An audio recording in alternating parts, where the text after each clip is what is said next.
할렐루야. 오늘 증거할 제목은 빛과 생명이신 예수 그리스도입니다. 오늘 읽은 사절에 보면 그 안에 생명이 있었으니 라고 말씀합니다. 여기 그라고 말씀하신 것은 예수님을 말씀합니다. 예수님 안에 생명이 있다는 말씀입니다. 예수님은 생명 자체이시고 또 생명을 있게 하는 모든 생명의 근원이십니다. 그분의 생명으로 6일 동안의 모든 생명체를 창조하셨습니다. 그러나 오늘 본문이 말씀하는 그 안에 생명이 있었다고 한 것은 단지 그런 창조 시의 육체적인 생명만을 말한 것이 아니고 죄인들에게 주시는 의의 생명을 예수님이 가졌다는 말씀입니다. 이 의의 생명은 그의 대속의 죽음에서 나온 것이기에 죽음의 생명이라고 말씀할 수 있습니다. 다른 말로 하면 생명이란 무엇이냐? 예수님의 죽음을 의미한다고 할 수 있습니다. 생명과 죽음은 서로 상반되는 개념인데 왜 예수님의 죽음을 생명이라고 하느냐? 예수님의 죽음으로 말미암아 우리에게 의의 생명이 왔기 때문에 그분의 죽음을 생명이라고 말씀하는 겁니다. 그래서 사실 생명과 의는 같은 말이고 죄와 죽음은 같은 의미입니다. 죽음이 왜 왔습니까? 의가 없기 때문에 왔습니다. 생명은 그 반대로 의로 말미암아 예수님에게 있는 그 의로 말미암아 우리에게 생명이 왔다고 말씀합니다. 로마서 5장 18절에 한 범죄로 많은 사람이 정죄에 이른 것 같이 의의 한 행동으로 말미암아 많은 사람이 의롭다 하심을 받아 생명에 이르렀다고 말합니다. 생명은 어디서 오느냐? 의로움에서 온다는 말씀입니다. 예수님이 죽으심으로 그 죽음이 우리에게 의가 되어서 그 의로 우리에게 생명이 있게 됐다는 말씀입니다. 그래서 그분은 우리의 생명이 되기 위해서 죽음이 되어 주셨고 그 죽음으로 우리의 죄삭을 지불해 주심으로 우리를 사망에서 일으켜 주셨습니다. 그리고 오늘 본문은 생명을 넘어서 또 빛에 대하여 말씀합니다. 예수 안에 있는 생명을 말씀하다가 또 사람들의 빛이라는 말씀이 이어서 나옵니다. 그 안에 생명이 있었으니 이 생명은 사람들의 빛이라고 말씀합니다. 이는 예수님의 생명과 사람들의 빛이 깊이 연관되어 있다는 것을 의미합니다. 다시 말하면 예수님의 생명 곧 그의 죽음이 죄와 사망의 어두움에 있는 우리를 끄집어내는 빛의 역할을 하셨다는 말씀입니다. 예수님의 생명 곧 그의 죽음이 우리를 죄와 사망의 흑암에서 건져내는 빛의 역할을 했다는 뜻입니다. 빛은 역할을 의미합니다.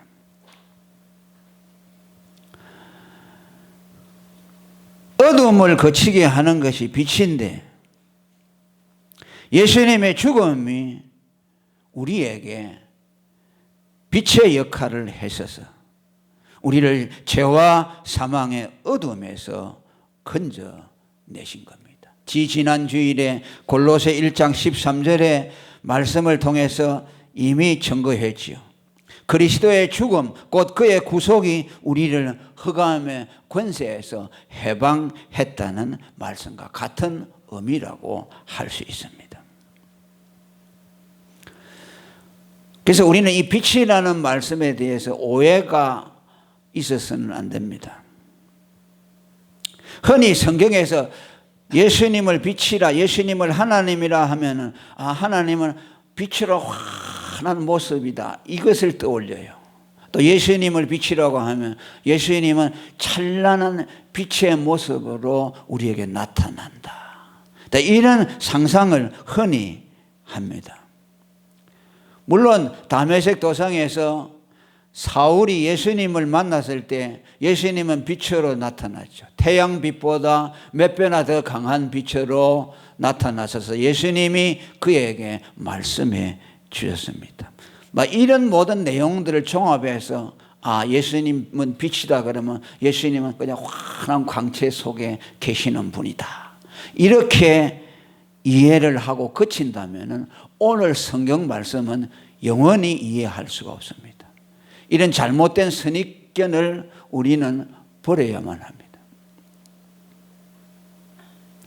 왜냐하면 예수님만 빛으로 나타나는 것이 아니고 마귀도 빛으로 가장하여 얼마든지 나타나고 있습니다.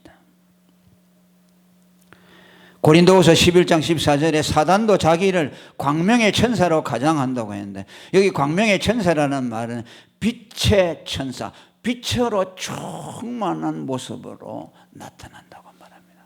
그래서 어떤 사람들이 기도 중에 무슨 또 환상 중에 빛을 보았다고 하면 그게 다 예수님이라고 생각하는데, 그렇게 판단해서는 안 됩니다. 마귀도 얼마든지 자기를 빛으로 가장하여 나타날 수 있습니다. 그런 잘못된 빛을 보고 따라가다가 망하는 사람들이 얼마나 많은지 몰라요. 성경에서 마귀를 뱀이라고 할 때 우리는 땅에 기어다니는 뱀을 상상하죠. 그건 아니죠. 그 땅에 기어다니는 뱀을 마귀라고 한 것이 아니라 상징이죠.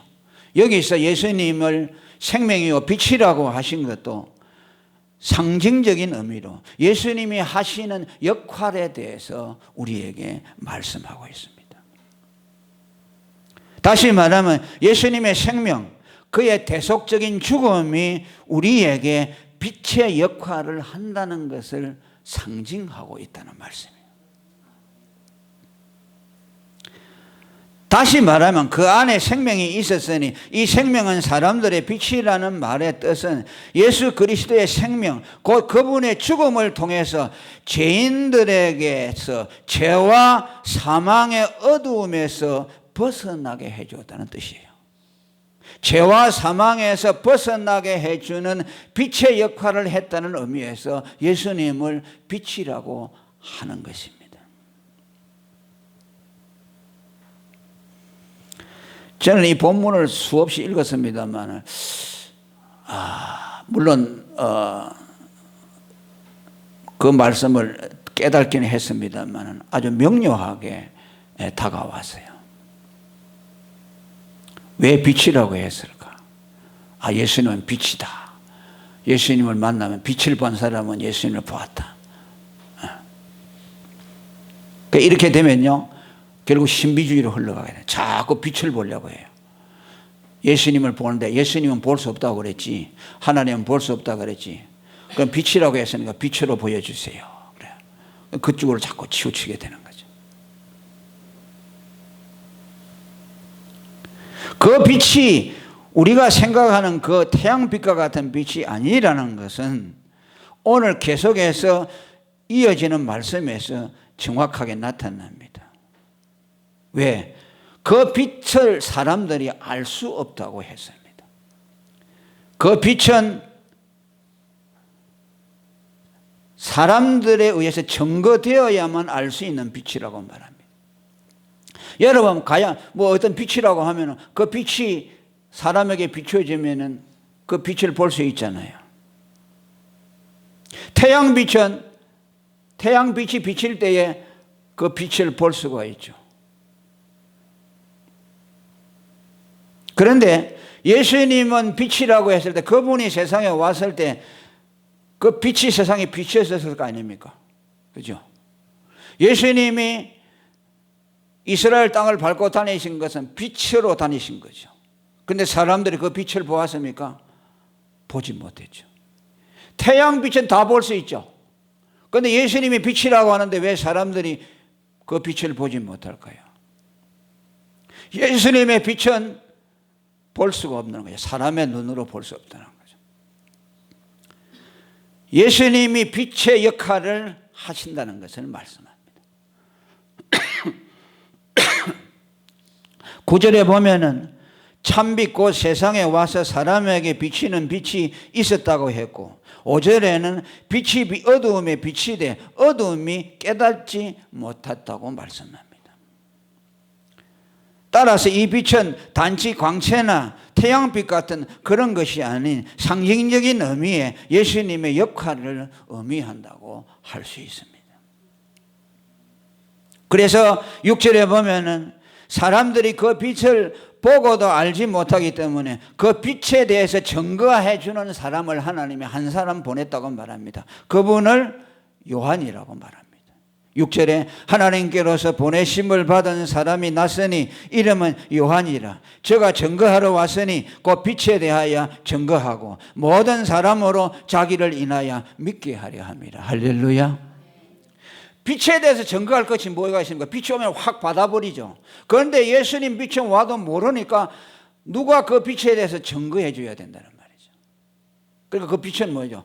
어려운 빛이죠. 누구나 알 수 있는 빛이 아니라는 말씀이죠.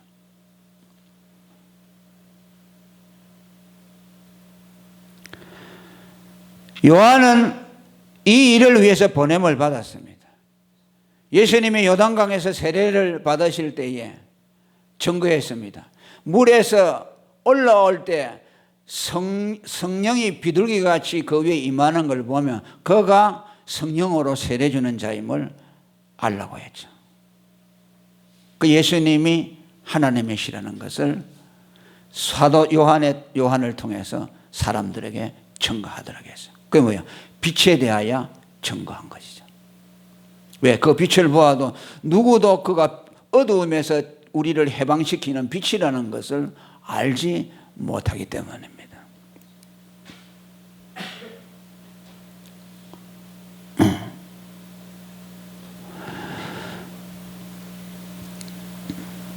예수님에 대해서 사도 요한은 계속 말하죠. 요한복음 1장 29절에도 요한이 자기에게 나오는 빛이신 예수님을 보고 보라 세상 죄를 지고 가는 하나님의 어린 양이로다라고 증거했습니다. 빛이신 예수님을 보고 저는 세상 죄를 지고 가는 하나님의 어린 양이로다. 예수는 세상 죄를 지고 죽기 위해서 오신 하나님의 어린 양이라는 것을 사람들에게 말하는 것을 통해서 예수님이 빛이심을 증거했습니다. 예수님이 빛이라는 것을 어떻게 증거했습니까? 예수가 세상 죄를 지고 죽기 위해 오신 하나님의 어린 양이라는 것을 말하는 것을 통해서 빛이신 예수님을 증거했습니다.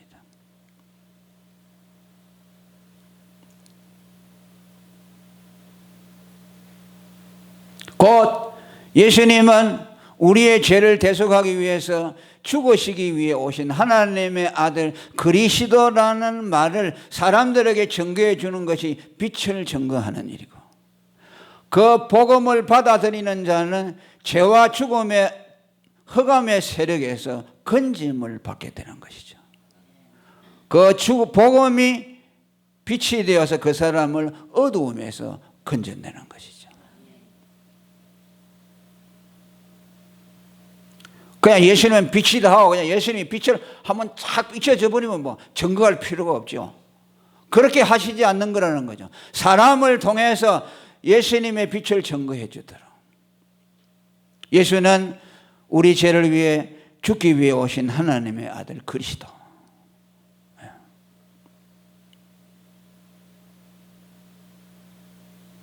따라서 예수님의 죽으심을 듣지 못하면은 그 빛이 그 사람에게 아무런 효과를 발휘할 수 없어요.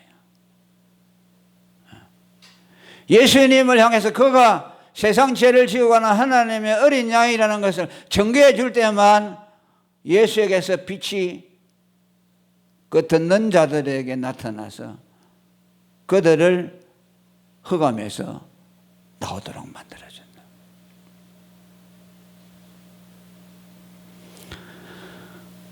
오늘도 우리의 사명이 뭡니까? 빛이신 예수님을 증거하는 일이죠. 요한이 했던 그 일을 하는 겁니다. 오늘 예수라는 말은 얼마나 많이 회자되고 있습니까? 세계사 속에도 예수라는 이름이 나오죠. 4대 성인 가운데 한 분으로 나오죠. 예수는 뭐 누구냐, 사랑의 실천자다, 온갖 다 나오죠. 마치 그것은 뭐와 같으냐면 예수님 당시에 예수님이 육체를 입고 이스라엘 땅을 걸어 다니는 그와 똑같아요. 그래서 사람들마다 저 사람이 누구냐? 마리아와 요셉의 아들이다. 저 사람은 희한한 능력을 행한다. 전부 예수에 대해서 편견을 가지고 이해하고 있었죠. 그럼 뭐요? 빛이 다니지만 예수에 대해서 예수의 빛을 이해하지 못했다는 거죠. 오늘도 예수에 대해서 사람들이 많이 말하고 있죠. 그러나 전부 다 편견이지요. 우리는 그분에 대해서 증거를 해줘야 됩니다. 그분은 4대 성인도 아니고 착한 일을 보여주기 위해서 온 모범자도 아니고 그분은 우리 죄를 위해서 죽으신 하나님의 아들 그리스도라고 말해줘야 됩니다. 그 빛을 증거해 줘야 돼요. 그러면 그 빛을 받아들이는 사람, 받는 사람은 죄와 사망의 어두움에서 벗어나게 되어 있다는 것이죠.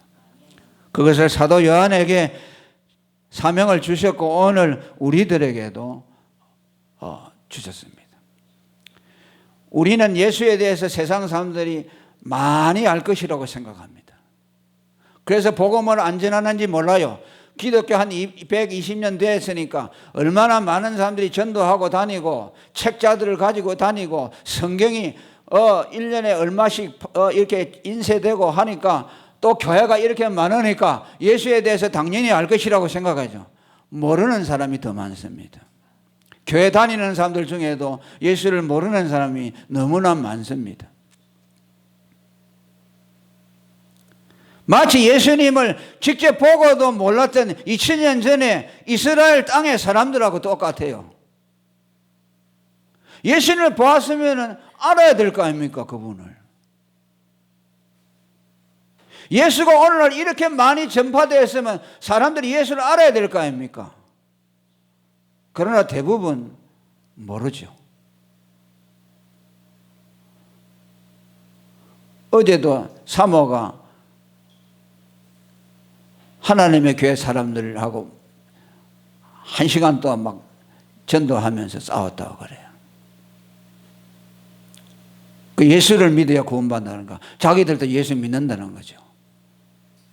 그들이 예수를 믿습니까? 예수라는 걸 안다고 하죠. 예수가 비유풀이를 해주고 뭐 예수가 말한 비유 안에 뭐 놀라운 비밀이 들어있다고 하죠. 무슨 쓰잘데기 없는 소리입니까?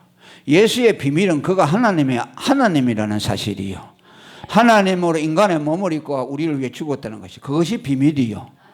그들이 말하는 거 뭐 복잡하게 무슨 비유를 가지고 알레고리컬하게 막 설명을 하고 밭이 무엇이고 뭐 진주가 무엇이고 물고기가 무엇이고 그걸 가지고 막 사람들에게 호기심을 끌어가지고서 이렇게 하다. 이거 교회에서 이런 거 안 가르치지요? 우리는 이거 가르치잖아요. 이게 얼마나 어려운 건데요 하죠. 사람들이 현혹하죠. 그런데 그들이 하나님을 압니까? 예수를 압니까? 몰라요. 예수가 하나님이라는 거 몰라요.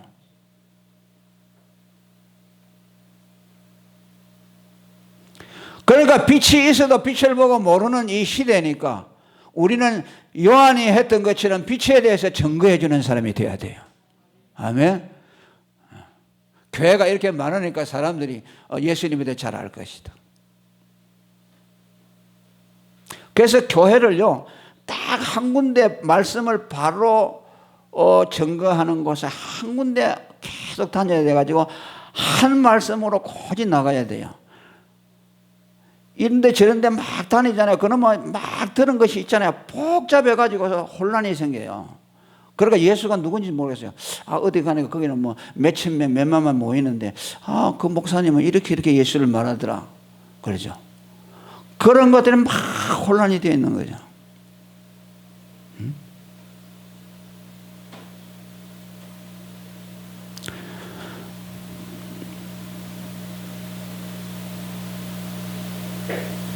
그리고 생명이시고 빛이신 그 예수를 영접하는 자가 하나님의 아들이 된다고 12절에 말씀합니다.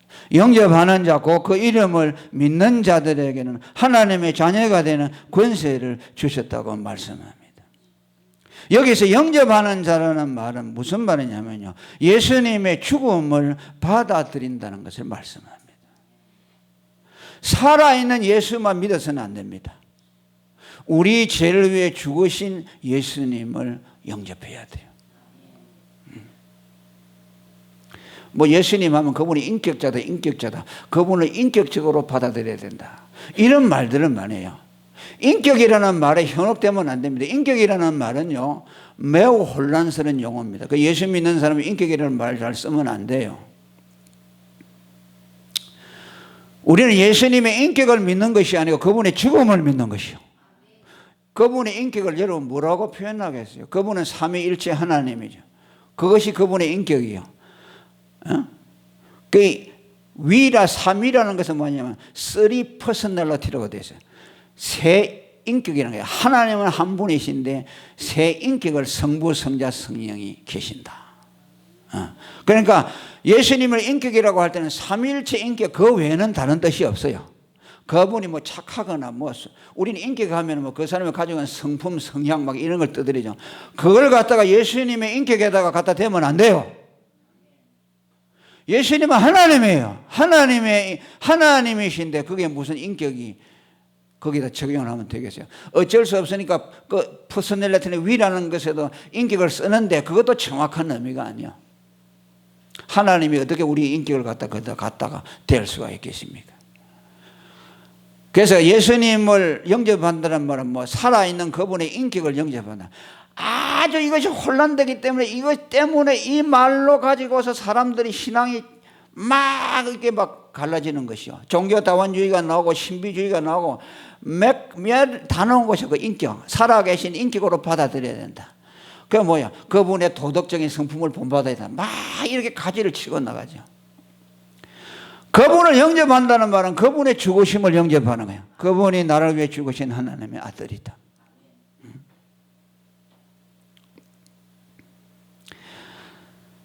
또 예수님의 이름, 그의 이름을 믿는 자들에게 하나님의 자녀가 되는 권세를 주었다. 이 이름을 믿는다는 건 뭡니까? 예수의 이름에는 예수님의 죽음이 담겨 있습니다. 그러니까 지금 이게 우리가 4절부터 계속 지금 연결되어 있잖아요. 예수를 영접한다는 건 뭐냐? 그의 죽음, 생명과 빛, 죽음과 계속 연결되어서 지금 우리에게 발전해서 나오는 거죠. 예수 믿는다는 것이 뭐냐? 그의 죽음을 받아들이는 것이다. 예수의 이름을 믿는다는 것이 뭐냐? 그의 죽음을 믿는다. 그분의 죽음이 나를 위한 죽음이다. 왜? 예수의 이름에 예수님의 죽음을 담아 놓았기 때문입니다. 할렐루야. 그래서 주의 이름을 부르는 자는 구원 얻는다. 예수님의 죽음을 나의 죽음으로 받아들이는 사람, 믿는 사람은 죄사함을 받아서 어두움에서 빛으로 나오게 된다는 말씀입니다. 예수의 이름을 믿으면 왜 구원받느냐? 그 이름에 죽음이 담겨있기 때문에 그래요. 예수님의 죽음이 그 이름에 없다면 예수 이름 믿어봐야 구원받을 수 없어요. 거기에 어떤 약속도 있을 수가 없어요. 그분의 죽음의 공로 때문에 그 이름을 믿음으로 여러 가지 언약을 우리가 받게 되는 겁니다. 의의 언약, 영생의 언약, 하나님의 자녀됨의 언약, 하나님의 나라를 유업으로 받는 언약, 모든 것이 다 그 죽음에 담겨 있습니다. 사도행전 3장 14절에 보면 예수님의 죽음과 그의 이름을 연결지어 놓았습니다. 너희가 거룩하고 의로운 자를 부인하고 15절에 보면 생명의 주를 죽였도다. 그리고 16절에 그 이름을 믿음으로 그 이름이 너희 보고 아는 이 사람을 성하게 했고 예수로 말미암아 믿음이 이 사람을 완전히 낫게 했다. 이름을 믿는다는 것을 말하기 전에 그분의 죽음을 말해놓고 있습니다.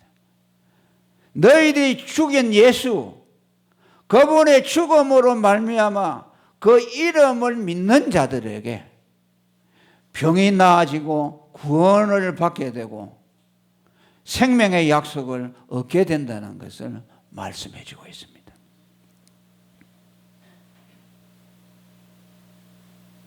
예수님의 죽음으로 그의 이름을 믿는 자들에게 효력이 나타나도록 했습니다. 오늘 말씀드린 예수 이름을 믿음으로 하나님의 자녀가 되는 효력을 잊게 된다. 예수 이름에 그의 죽음이 담겨 있기 때문에 그의 죽음을 받아들이는 자는 하나님의 자녀가 되는 효력을 잊게 된다는 것을 말씀합니다.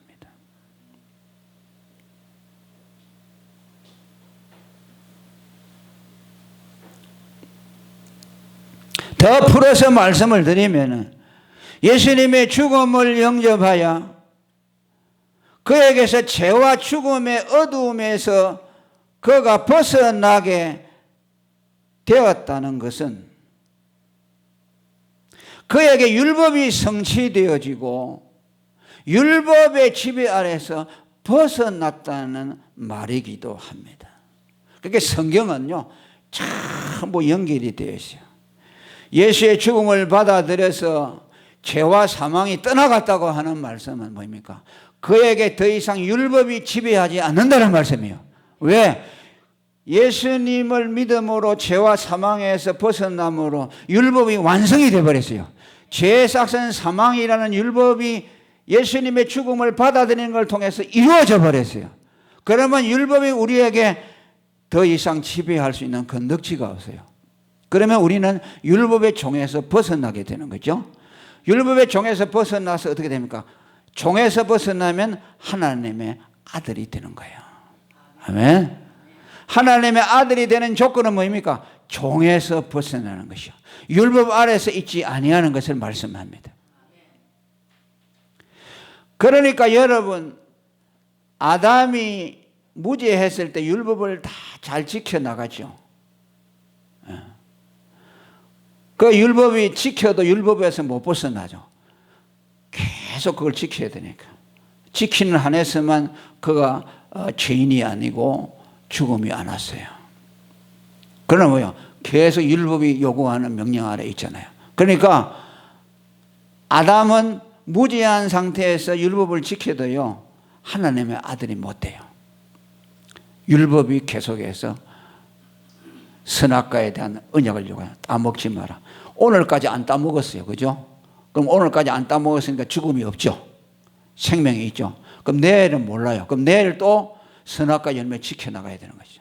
그러니까 계속해서 율법이 요구하는 선악과 율법이 요구하는 걸 지켜나가야 되죠.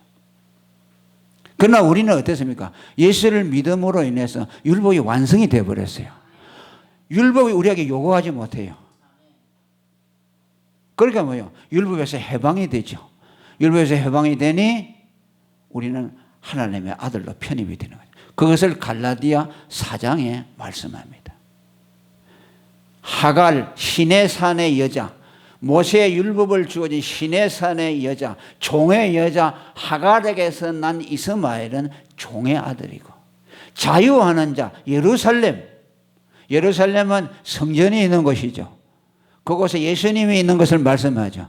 예수님으로 말미암아 율법이 이루어진 예루살렘의 여자, 자유하는 여자 사라에게서 난 이삭은 뭐라 그랬어요? 종이 아니라 아들이라고 말했어요. 종은 유업을 얻지 못하지만 아들은 유업을 얻게 된다. 그 뭐야? 율법의 지배 아래 있는 것이 아니고 율법을 완성한 예루살렘, 자유하는 자, 율법 아래 있지 아니하는 사라에게서 난 그 이삭만이 아들의 지위를 얻는다. 할렐루야. 율법의 지배 아래서 벗어났다는 것을 말씀합니다. 우리가 왜 아들이 되었느냐? 왜 예수를 믿는 사람은 하나님의 아들이 되느냐? 예수님의 죽음을 받아들여서 죄와 사망이 우리에게서 떠나가고 율법의 요구를 다 이루었기 때문에 율법 아래 있지 아니하는 자는 이제 하나님의 아들로 편입이 되는 것이죠. 그래서 그리스도 예수 안에서 믿음으로 말미암아 너희가 하나님의 아들이 되었으니. 따라합니다. 예수 그리스도로 말미암아 믿음으로 하나님의 아들이 되었으니. 할렐루야. 이제 영원히 율법이 우리를 지배하지 못하고 아들의 위치에 서서 이제 그 어떤 것도 우리를 정죄할 수 없어요. 네. 그리스도 예수 안에 있는 자에게는 죄와 사망의 법에서 벗어났습니다. 할렐루야. 생명의 성령의 법이 우리를 지배하게 되었다고 선언하고 있습니다. 이것이 예수님이 이 세상에 생명과 빛으로 오심에 대한 증거가 무엇인가를 말씀합니다. 예수님은 생명으로 오셨는데 그 생명은 일반의 피조물의 생명을 뛰어넘어서 죄인에게 의를 주는 의의 생명이 되어서 그의 죽음을 받아들이는 자들에게 생명이 주어진다. 예수를 믿음으로 그의 의를 힘입는 자에게 아들로부터 의의 생명이 임하게 되고, 그러나 그 의의 생명은 인간이 이해할 수 없기에 반드시 그의 죽으심의 증거를 통해서 사람들에게 빛으로 나타나게 되고, 그 죽음을 받아들이는 자들에게 죄와 사망의 어두움에서 벗어나서 그의 사랑의 아들의 나라로 옮겨지며 빛의 세계로 들어가게 된다는 것을 말씀하셨습니다. 그리고 죄와 사망이 떠나고 율법이 그에게서 지배력을 상실하게 될 때 그는 이제 종에서 아들로 편입되어서 하나님의 아들로서의 아버지로부터 받는 모든 유업들을 다 받게 된다는 것을 우리에게 말씀합니다. 할렐루야. 이 복을 오늘 우리가 받았다는 거죠. 자, 아들이 받는 유업이 뭘까요? 첫째가 뭐야? 첫째가 뭐야? 영생. 또 그다음에 뭐야? 하나님의 자녀됨, 또 하나님의 나라. 할렐루야. 모든 아들로서 받는 유업을 오직 믿음으로 우리에게 주신다고 약속하셨습니다. 이것을 여러분 꼭 깊이 깨달으시길 바랍니다. 아멘. 이 세상에는 우리가 부모로부터 유업을 받은 것이 별로 없지만 예수를 믿고 하나님으로부터 이 놀라운 유업을 받은 자라는 것을 여러분들이 꼭 명심하기를 축원합니다. 통성으로 기도하겠습니다.